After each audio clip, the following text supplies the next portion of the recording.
మన petrol bunk తెరిచారన్నా? తెరవడానికి మూయడానికి ఇదేమైనా ఫైనాన్స్ కంపెనీయా? పోయిన పురుగు తిరిగి వస్తుందా? ఆ రోజు మన మీదకి వచ్చినప్పుడే 4 తన్నాల్సింది. ఇప్పుడు మాత్రం మించిపోయిందేముంది? మీరు చెప్పండి అన్నా, ఏం చెప్పంటారు వాడిని? మన ఆడవాళ్ళ మీద బంకులో చేయి చేసుకుని తప్పు చేయాలా? మనం ఎంత ఎదురైనా ఆడు తిరగబడలేదు కదా, వదిలేయండి. రే ఈ విషయం సాయంత్రం పేపర్లో రాకూడదు, ఆ సంగతి చూడు. అలాగే.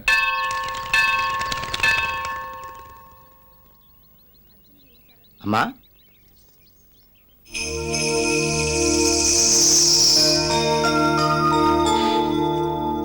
ఆగు, దేవుడి మీద అలిగి వెళ్ళిపోకూడదు. నీలాంటి వాడిని ప్రేమించేలా చేసి ఆ దేవుడు నాకు అన్యాయం చేశాడు. తప్పురు పుణ్యం, నా మీద కోపాన్ని దేవుడి మీద ఎందుకు చూపిస్తావు? నిజం వింటే నేనేమిటో నీకు అప్పుడు అర్థం అవుతుంది. అర్థమైంది. ఆ లక్ష్మీ నరసింహస్వామి పేరు పెట్టుకుని నన్ను మోసం చేశారు. ఆ స్వామి మిమ్మల్ని క్షమించడు. శపిస్తున్నావా?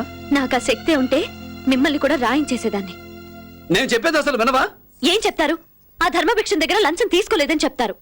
అసలు లంచాలు తీసుకునే అలవాటే మీకు లేదని చెప్తారు. నేను అలా అన్నానా? లంచం తీసుకున్నాను, కానీ ఆ డబ్బు నేను ఎందుకు తీసుకున్నాను? ఆ డబ్బుతో కార్లు కొన్నానా, మేడలు కట్టానా, మా ఊరెళ్ళి పొలాలు కొన్నానా? ఏమో, ఎవరికి తెలుసు? బినామీ పేర్లతో కొన్నారేమో. ఎస్, నాకు బినామీలు ఉన్నారు. ఒకరు కాదు, ఇద్దరు కాదు, ఊరంతా ఉన్నారు.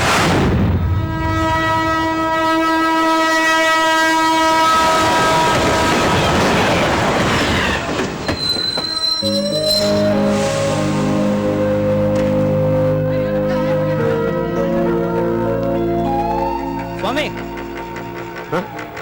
ఇదేంట్రా ఇవాళ నీకు మా చెల్లికి పెళ్లి చూపులైతే నువ్వు ఇక్కడ ఉన్నావేంటి? నీకోసమే వచ్చా. మరి పెళ్లి చూపులు? నువ్వు లేకుండా నీ చెల్లెలు పెళ్లి చూపులు కూర్చోను కదా. చా, నా చెల్లెలు అలాంటిది కాదురా. సరేరా.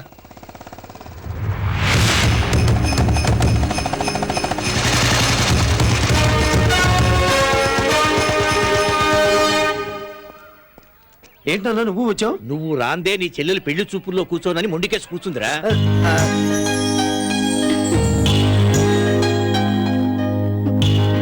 మీ అన్నయ్య వస్తే గాని రానన్నావు, వాడు వచ్చాడు కదా, రామ్మా. అందరూ నీకోసం ఎదురు చూస్తున్నారు, రామ్మా. నేను రాను. అదేంటమ్మా, వాడంటే నీకు ఇష్టం లేదా? మరి ఇంకేమిటమ్మా అభ్యంతరం? పరమపద సోపాన పటం.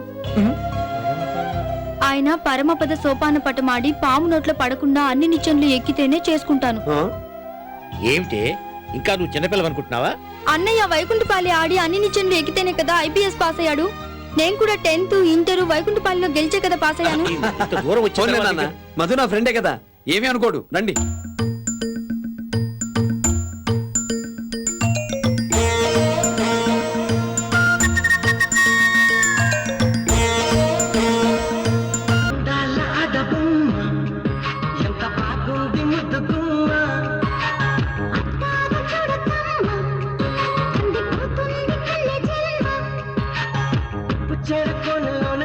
చిక్కుకుంది, రక్షించు నన్ను చప్పునా.